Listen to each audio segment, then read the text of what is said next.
जब भगवान की कथा सुनने बैठो तो एकदम जागरूक होकर, एकदम सतर्क होकर एक एक शब्द को सुनो भी और समझो भी, हम क्या सुन रहे हैं। केवल सुनना नहीं है, समझते हुए सुनना है कथा को।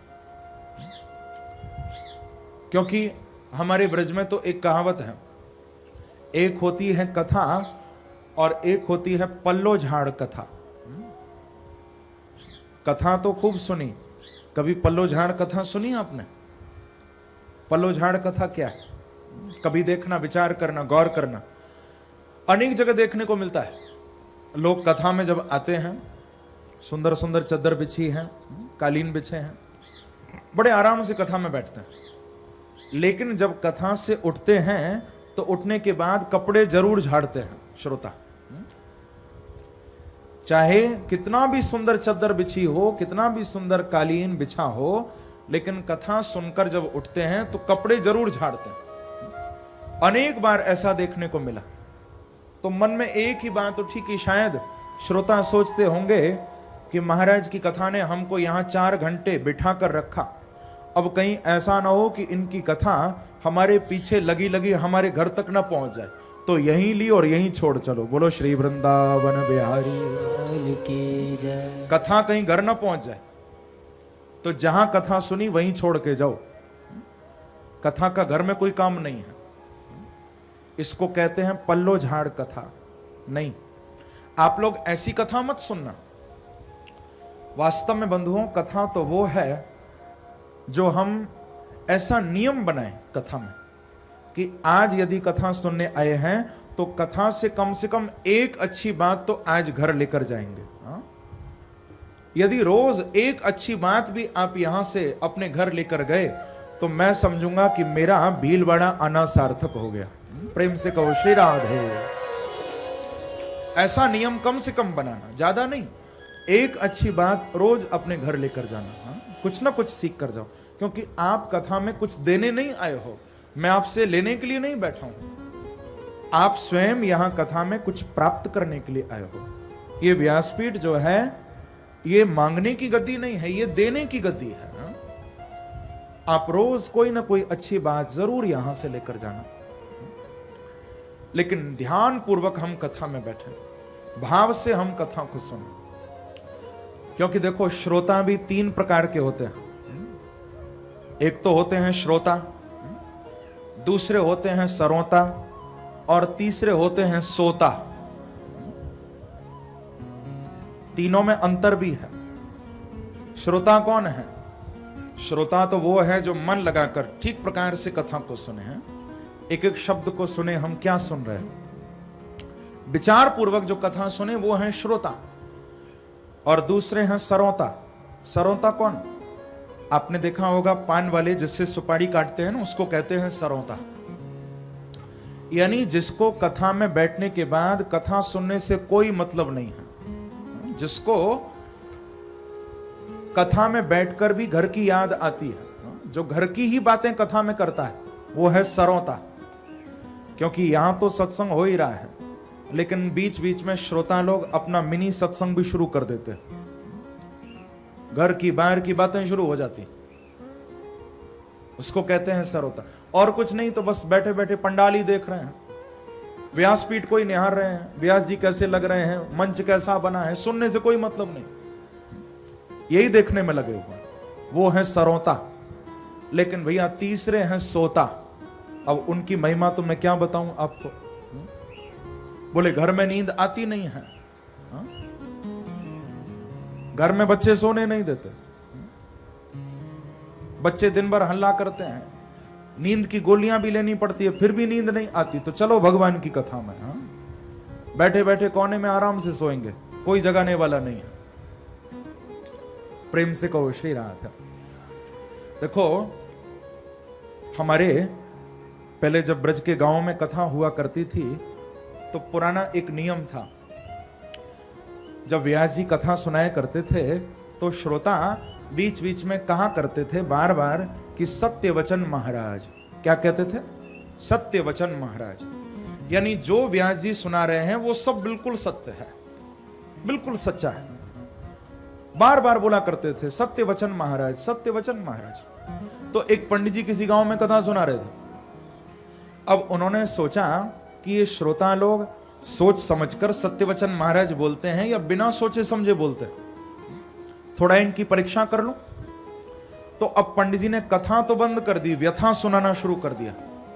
पंडित जी कथा में बोले कि एक बार हिमालय पर्वत से एक मक्खी उड़ी। श्रोता बोले सत्यवचन महाराज। वो मक्खी उड़कर एक हलवाई की दुकान पर गई। श्रोता बोले सत्यवचन महाराज। हलवाई की दुकान पर जाकर उस मक्खी ने अपने पैरों में 5 किलो की गुड़ की भेली दबाई और वापस उड़कर हिमालय की ओर चली गई। श्रोता बोले सत्यवचन महाराज। पंडित जी ने कहा खाक वचन महाराज। यही कथा सुन रहे हो? यानी कथा सुनने से कोई मतलब नहीं है उनको, बस बोलने से मतलब, सत्यवचन महाराज, सत्यवचन महाराज। देखो ऐसी कथा आप लोग मत सुनना। हम लोग एक एक कथा को जब सुने, एक एक शब्द पर हम विचार करें कि हम क्या सुन रहे हैं, तो आप वास्तव में भागवत के श्रोता हो। और मुझे इस बात का भी पूरा विश्वास है, मैं आपको वृंदावन से कथा सुनाने यहां भीलवाड़ा आया हूं, तो मुझे विश्वास है कि भीलवाड़ा में न तो सोता मिलेंगे न सरोता मिलेंगे, यहां मुझे सब श्रोता ही मिलेंगे। हाँ, प्रेम से कहो श्री राधे। लेकिन भगवान के पार्षदों ने यह बात गौकर्ण जी को कही थी कि महाराज सबके लिए विमान इसलिए नहीं आए क्योंकि सबने ठीक से कथा सुनी ही नहीं। या तो आपने ठीक से सुनाई थी तो आपके लिए विमान आ गया, या फिर धुंधकारी ने ठीक से कथा सुनी थी तो धुंधकारी के लिए विमान आ गया। तो गौकर्ण जी बोले कि महाराज फिर अभी हमारे विमान को आप वापस ले जाओ, अभी हम भगवान के धाम नहीं जाएंगे। गौकर्ण जी नहीं गए। अपने गांव में श्रावण के महीने में श्रावणी मास गौकर्ण कथा मूचे तथा पुनः, श्रावण के महीने में गौकर्ण जी ने फिर से भागवत की कथा कराई है अपने गांव में। और अब की बार जितने भी गांव के लोग थे सबको कथा में बुलाया और सबको बुलाकर दिन भर तो उनको कथा सुनाते थे गौकर्ण जी, और रात भर बिठाकर सबको कीर्तन कराते थे। यानी किसी को बेकार की बातें करने का टाइम ही नहीं देते गौकर्ण जी। ऐसी अद्भुत कथा हुई थी। सारा दिन कथा, भोजन करके फिर बैठ जाते थे कीर्तन करने। सारे गांव में 7 दिन तक भक्ति का वातावरण हो गया गौकर्ण जी के। और बंधुओं, जब कथा का विश्राम हुआ तो अब तो बड़ा चमत्कार हो गया है। अब वहां पर 1-2 विमान नहीं आए, अब तो वहां असंख्य विमान लेकर साक्षात बांके बिहारी ही प्रकट हो गए हैं। बोलो श्री वृंदावन बिहारी नाम की जय जय श्री राधे। साक्षात प्रभु प्रकट हो गए और असंख्य विमान लेकर भगवान आए थे। गौकर्ण जी के गांव के जितने भी लोग थे भगवान ने सबको विमान में बिठा दिया। यहां महात्म्य लिखा हुआ है कि गौकर्ण जी के गांव में एक चींटी भी बाकी नहीं बची थी। सब भगवान के दिव्य धाम पधारे हैं बंधुओं। सबको लेकर प्रभु अपने दिव्य वैकुंठ गए हैं। गौकर्ण जी को भी लेकर गए, गौकर्ण जी के गांव के लोगों को भी लेकर गए। एक गौकर्ण जी के भक्त होने पर आज सारा गांव ही मुक्त हो गया है। बोलो गौकर्ण जी महाराज की जय। ऐसे अद्भुत भक्त श्री गौकर्ण जी हुए हैं। ये सुंदर कथा का वर्णन यहां महात्म्य किया गया। आगे फिर बंधुओं एक अध्याय में भागवत सुनने की विधि भी बताई है कि किस विधि से बैठकर हमको कथा सुननी चाहिए। अब वो विधि, वो लिस्ट तो बहुत लंबी चौड़ी है।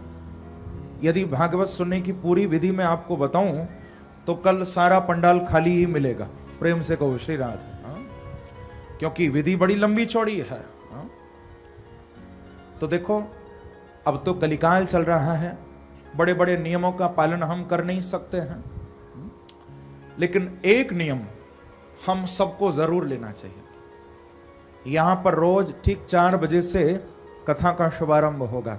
तो और कोई नियम लेना या मत लेना, ये नियम जरूर लेना कि 4 बजे से कथा होगी तो 3:55 पर आकर हम आसन पर बैठ जाएं और भाव से कथा सुने। इससे बड़ा दूसरा कोई नियम हो ही नहीं सकता। क्योंकि बहुत से लोग नियम ले लेते हैं ना कि 7 दिन तक फलाहार खाएंगे, फल खाकर कथा सुनेंगे, या 7 दिन तक दूध पीकर कथा सुनेंगे, या बहुत से तो नियम ले लेते हैं कि 7 दिन तक कुछ खाएंगे ही नहीं, ऐसे बड़े बड़े नियम लोग ले लेते हैं। अब होता क्या है, बैठते तो कथा में है लेकिन मन रसोई में ही पड़ा रहता। प्रेम से कहो श्री राधे। अब बैठे तो कथा में हैं लेकिन अब सोच रहे हैं फलाहार में न जाने क्या बना होगा, एक तो वैसे ही भूखे हैं सुबह से, अब न जाने उठ के क्या खाएंगे। तो ऐसे नियम किस काम के जो हमारा मन ही कथा में न लगे। इससे अच्छा तो आप कोई नियम मत लो।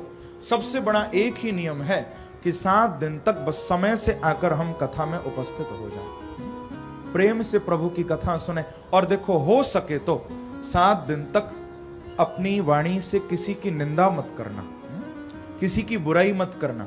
7 दिन तक आप झूठ मत बोलना। यदि ऐसे अद्भुत भाव से, ऐसे दिव्य भाव से आप लोग यहां बैठकर यदि कथा सुनोगे तो मुझे पूरा विश्वास है कि आपको मेरे बांके बिहारी जरूर मिलेंगे, मेरे कृष्ण जरूर मिलेंगे। आप भाव से कथा बैठकर सुनो, यही सबसे बड़ा नियम है। तो इस प्रकार से बंधुओं, सनत कुमारों ने यह प्रसंग सुनाया था। गंगा के तट पर कथा का विश्राम हुआ था। भक्ति, ज्ञान और वैराग्य तीनों ही परम स्वस्थ हो गए थे। 6 अध्यायों में ये जो महात्म का वर्णन किया है, यहां पर उसका विश्राम हुआ है। अब वेदव्यास जी भागवत की कथा में प्रवेश करा रहे हैं। 3 श्लोकों में मंगलाचरण हुआ है। देखो, भागवत का ये जो प्रथम मंगलाचरण है ये वेदव्यास जी के द्वारा किया हुआ है। दूसरा मंगलाचरण श्री सूत जी महाराज करेंगे और तीसरा मंगलाचरण श्री सुखदेव जी के द्वारा हुआ है। भागवत में 3 जगह मंगलाचरण हुए हैं। तो वेदव्यास जी भागवत का शुभारंभ करते हुए बड़ा सुंदर कह रहे हैं कि जन्माद्यस्य यतोऽन्वयादितरतः सार्थेष्वभिज्ञः स्वराट् तेने ब्रह्महृदाय आदिकवये मुह्यन्ति यत्सूरयः तेजो वारिमृदां यथा विनिमयो यत्र त्रिसर्गो मृषा धाम्ना स्वेन सदा निरस्तकुहकं सत्यं परं धीमहि। सत्यम परम धीमहि कहकर भागवत जी का शुभारंभ कर रहे हैं। आप लोग ध्यान देकर श्रवण करें। वेदव्यास जी प्रथम मंगलाचरण में ऐसा नहीं कह रहे कि कृष्णम परम धीमहि, ऐसा नहीं कहा कि रामम परम धीमहि या शिवम परम धीमहि, ऐसा नहीं कहा। वेदव्यास जी कहते हैं कि सत्यम परम धीमहि। लोग पूछा करते हैं कि महाराज, भागवत में तो विशेष रूप से भगवान कृष्ण की लीलाएं हैं, तो भगवान कृष्ण का नाम क्यों नहीं लिया? कह देते कृष्णम परम धीमहि। भागवत में तो भगवान राम का भी 2 अध्याय में चरित्र वर्णन है, तो कह देते रामम परम धीमहि। या भागवत में तो भगवान शिव का भी समय समय पर चरित्र आया है, तो भगवान शिव का नाम ले देते। फिर इनमें से किसी का नाम न लेकर वेदव्यास जी ने सत्य का ध्यान क्यों कराया है? सत्यम परम धीमहि ऐसा क्यों कहा? तो इसके पीछे एक ही कारण है बंधुओं। आप ये बताओ, क्या कृष्ण सत्य नहीं है? क्या राम सत्य नहीं है? क्या शिव सत्य नहीं है? अरे तीनों सत्य ही तो हैं। भगवान राम भी सत्य हैं, शिव भी सत्य हैं, कृष्ण भी सत्य हैं, ब्रह्मा भी सत्य हैं। ये सब एक ही रूप हैं, नाम अनेक हैं, लेकिन शक्ति एक है। सब सत्य हैं। तो मानो वेदव्यास जी कहना चाह रहे हैं कि मैं तो सत्य का ध्यान कर रहा हूं, परंतु आपके जो इष्ट हों आप अपने इष्ट का ध्यान कर लो। यदि आप कृष्ण को मानते हो तो आप कृष्ण का ध्यान करो, यदि आप राम को मानते हो तो आप राम का ध्यान करो, यदि आप शिव को मानते हो तो आप शिव का ध्यान करो, क्योंकि सभी सत्य हैं। तो सत्य की यहां सबसे पहले वंदना वेदव्यास जी ने की है, क्योंकि वेदव्यास जी बड़े ज्ञानी थे बंधु। उनको ये बात मालूम थी कि कलिकाल में अनेक संप्रदाय होंगी, अनेक मत होंगे, कोई राम को मानेगा, कोई कृष्ण को मानेगा। यदि मैं भागवत के प्रारंभ में भगवान कृष्ण का नाम ले दूंगा तो फिर कहीं ऐसा ना हो राम को मानने वाले ये ना कहें कि भागवत तो केवल कृष्ण को मानने वालों के लिए बनी है, हम क्यों कथा में जाएं। और यदि मैं राम की वंदना कर दूंगा तो कहीं कृष्ण को मानने वाले ये ना कहें कि भागवत तो शायद भगवान राम का ग्रंथ है, हम क्यों जाएं सुनने। तो वेदव्यास जी ने सारा झगड़ा ही खत्म कर दिया। चाहे आप राम को मानते हो, शिव को मानते हो, मां भवानी को, दुर्गा को मानते हो, चाहे आप किसी भी देवता को मानते हो, वेदव्यास जी कहते हैं कि भागवत सुनने का अधिकार प्राणी मात्र को है, सबको कथा सुनने का अधिकार है। यह द्वार सबके लिए खुला हुआ है, चाहे आप कोई भी हो, भगवान की कथा में सबका अधिकार है, सब कथा में आकर कथा सुन सकते हैं। वेदव्यास जी कह रहे हैं कि जन्माद्यस्य यतः अस्य विश्वस्य जन्मस्थिति भंगा यतो भवन्ति तम धीमहि। हम किन का ध्यान कर रहे हैं?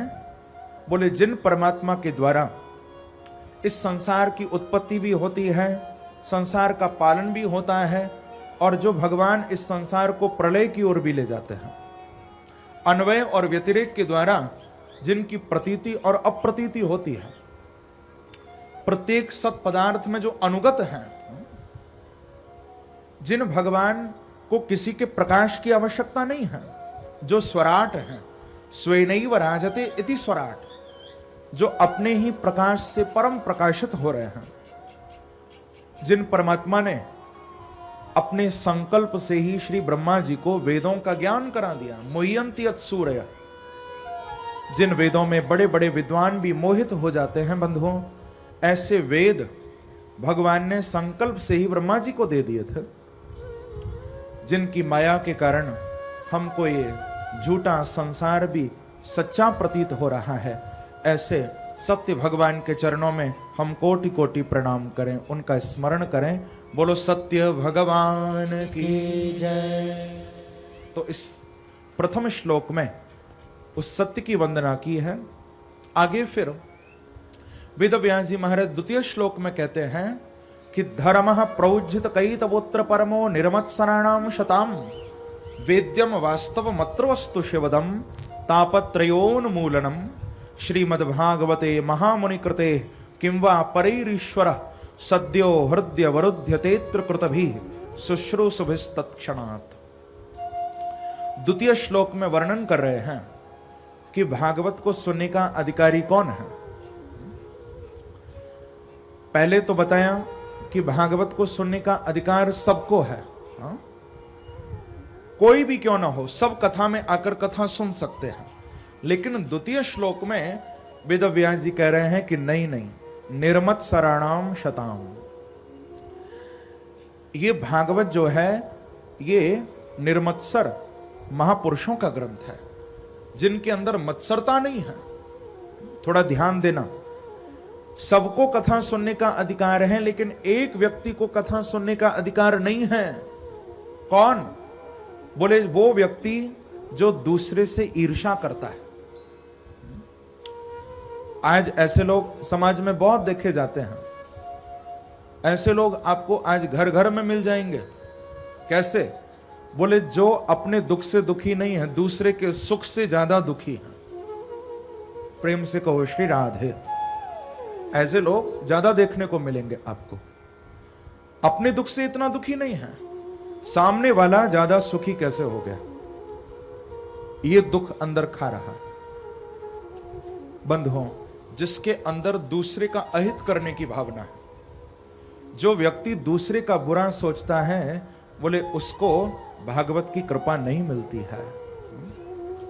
भागवत की कृपा तो उस पर होगी जो कथा में बैठकर अपने अंदर यही भाव रखेगा कि सर्वे भवन्तु सुखिनः, सर्वे सन्तु निरामया, सर्वे भद्राणि पश्यन्तु मा कश्चित् दुःख भाग् भवेत्।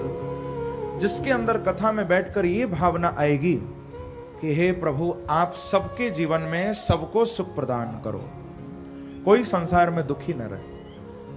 ऐसी भावना जिसके अंदर है उस पर भागवत जी की कृपा होती है। और देखो यहां पर वेदव्यास जी एक और बड़ी विशेष बात कह रहे हैं। कहते हैं कि शुश्रूषुभिः तत्क्षणात्, आप लोग अभी कथा में नहीं आए हो, ध्यान देना, अभी आप अपने घर पर बैठे हो, और घर पर बैठे बैठे यदि आपके अंदर ये भाव उठा कि आज तो हमें कथा में जाना है, अभी आए नहीं हो, यदि घर पर बैठे बैठे आपके अंदर ये भाव उठता है कि आज हम कथा सुनने जाएंगे, आज हमको कथा सुनने जाना है, तो वेदव्यास जी कहते हैं कि सद्यो हृदय वरुध्यते त्रिकृतभिः, घर बैठे बैठे यदि आपने सोच लिया कि आज हम कथा सुनने जाएंगे, तो ये विचार मन में आते ही बांके बिहारी साक्षात हृदय में आकर बैठ जाते हैं। केवल बैठते नहीं हैं, अवरुध्यते, हृदय में आकर भगवान कैद हो जाते हैं, बंध जाते हैं प्रभु। ऐसी कथा की महिमा है। बल्कि मैं तो कहूंगा कि कथा में आप लोग अपनी इच्छा से आते भी नहीं हो। किसी में इतनी ताकत नहीं है जो भगवान की कथा में आ सके। ये तो कथा से पहले 4 बजे कथा शुरू होती है ना, तो 3 बजे से ही मेरे बांके बिहारी घर घर में चक्कर लगाते हैं, घूमते हैं ठाकुर जी। हाँ? घर घर जाकर प्रभु देखते हैं कि कौन कथा सुनने का अधिकारी है, और भगवान जिस पर कृपा करते हैं तो उसका हाथ पकड़कर स्वयं प्रभु ही उसे कथा में लेकर आते हैं। प्रेम से कहो श्री राधे। अपनी इच्छा से बंधुओं भगवान की कथा में कोई आ ही नहीं सकता। भगवान की कृपा से ही प्रभु की कथा सुनने को मिलती है।